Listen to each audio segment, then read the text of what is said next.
but ESPN posted, I think around the third quarter, at least that's when I was notified about it, that the Lynx dominate the Fever to win the Commissioner's Cup. And I took a screenshot. This is totally my screenshot. So I went and I verified this because I just couldn't believe it. I could not believe that ESPN would have a thumbnail up. It's a placeholder for their upcoming show, and they must have decided that the prediction was that the Lynx were going to win. How do you disrespect a team mid-championship? Easy ask ESPN. Before the Fever even finished dominating the Lynx, ESPN had already titled their recap, Lynx Dominate Fever. Yup, they predicted the wrong team and went live with it.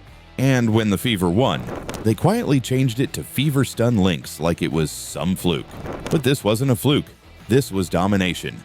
This was a statement. It was just like brutal. And you know what? I think ESPN kind of deserved that, because it doesn't matter how favored you are to win. You should never put the predictive win in your thumbnail like title, or in the title below your thumbnail. It's just I mean, if it's 100% sure thing, and nothing in this world of sports is a 100% sure thing. And it gets crazier because LeBron James chimed in and the whole league felt it.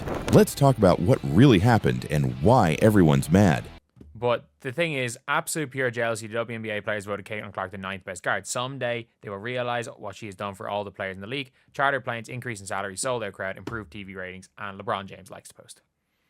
LeBron James likes to post. And let's be real, nobody expected this. The Indiana Fever were walking into enemy territory. Minnesota, a team that had only lost twice all season. A team that hadn't lost a single game at home. And the Fever? They were without Caitlin Clark, without Dantas. Ary McDonald had just been re-signed, and they'd just lost Dana Evans. Everything screamed L. But what happened? They walked in and flat out beat the Lynx, 74-59, in their own house. Now here's the thing. This wasn't just a win. This was domination, the kind of win that makes people sit up and go, wait, who are these girls? Before this game, even Fever fans were saying, yeah, this doesn't matter. Commissioner's Cup isn't a real championship. But when the buzzer sounded and Indiana was holding the trophy, it felt different. It felt earned. So the question is, did this game change how we look at the Fever, or is the WNBA still going to act like it didn't happen? Because after this performance, it's hard to deny. This team is cooking. Let's talk about defense. Forget points for a second. Let's talk about what really won this game. Minnesota couldn't score, at all.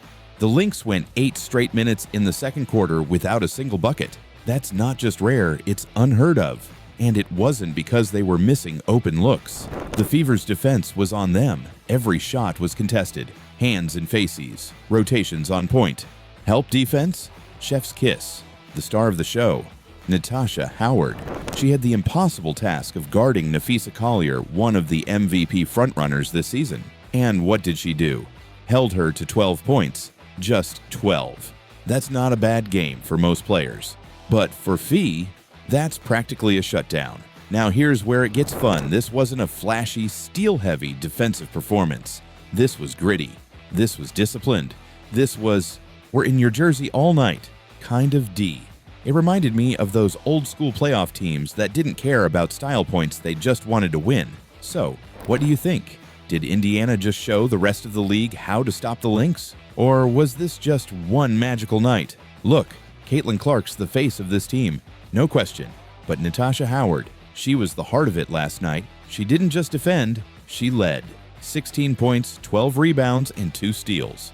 And honestly, that stat line still doesn't show how good she was. Every time Minnesota tried to get into rhythm, she was there, whether it was boxing out, switching on a screen, or denying entry passes into the post. She looked like a vet who's been here before, and she has.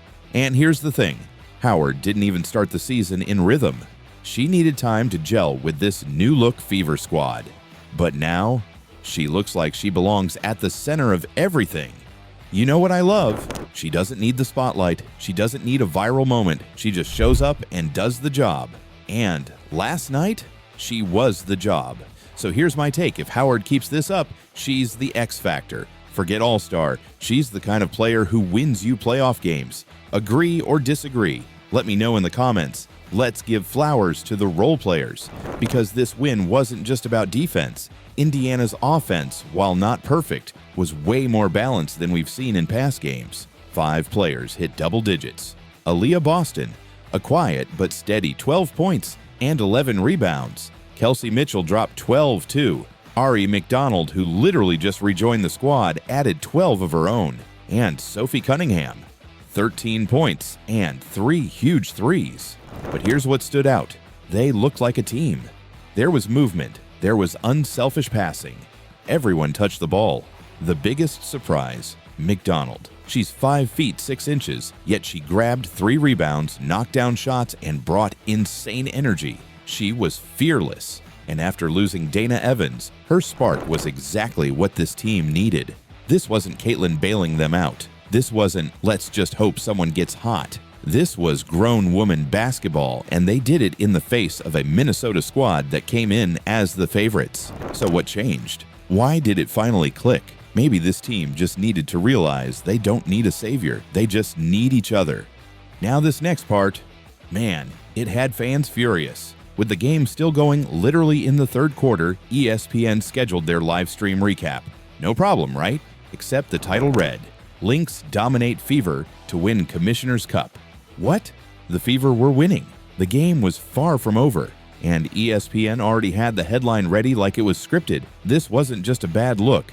It was blatant, and fans saw it. Social media exploded. People started questioning if ESPN was even watching the game. And when they changed it, they went with Fever stun Lynx. Stun. Bro, they were up by double digits. They led from the second quarter onward. That's not a stun. That's a beatdown. So here's what I want to know. How does something like that happen at a billion-dollar sports network? Is it laziness? Or is it that the media still isn't taking women's basketball seriously, even when it's delivering some of the best storylines in sports? You decide. And just when things were already spicy, LeBron James jumped into the chat. Yep. The same night the Fever took down Minnesota, LeBron liked a post calling out the WNBA for ranking Caitlin Clark as only the 9th best guard in the league. The post said what a lot of fans have been thinking. Someday they'll realize what she's done for this league: charter flights, bigger TV deals, sellouts, and LeBron. He agreed. Now, if you've been online lately, you already know what happened next. WNBA Twitter lost its mind. Some folks praised him. Some straight up called him a traitor. Others even accused him of being anti-WNBA just for liking a tweet. But let's think about this. LeBron knows what it's like to walk into a league and immediately feel the pressure. He came in as the chosen one, and the old heads didn't like it either. Sound familiar? He's not blindly hyping Clark. He's recognizing what he's already lived through. The hate, the jealousy, the noise. So maybe LeBron isn't just defending Clark. Maybe he's warning her. What do you think? Is LeBron just being a fan? Or is he seeing something in Caitlin's journey that hits a little too close to home? All right, let's go inside the Fever locker room after the game. Sid Coulson hits Go Live on IG. Aaliyah Boston got chippy with Nafisa Collier. Yeah, a B. The usually calm, composed, smile-on-her-face superstar. At one point, she drove into the lane, lowered the shoulder, and gave Fee a little bump. Fee didn't like it. They exchanged words. The refs stepped in, but you could feel the fire from both sides. Here's the twist. These are two of the nicest players in the league. This isn't a normal beef. This was personal, competitive, proud. And I loved every second of it, because this is what we've been waiting to see from the Fever. Not just skill, but swagger, a backbone, a little attitude. Even Lexi Hull has been getting more physical. Sophie Cunningham's always been feisty, but now the whole team's playing with that edge. And maybe that's the biggest shift we're seeing. The Fever aren't just showing up to play, they're showing up to take over. They're tired of the disrespect. They're tired of being a punchline, and they're letting that emotion fuel them. So, is this a new era for Indiana, or is this just a flash before reality sets back in? Let's not ignore the elephant in the room. The Fever moved on from Dana Evans. It was messy. Fans were confused. Some blamed coaching.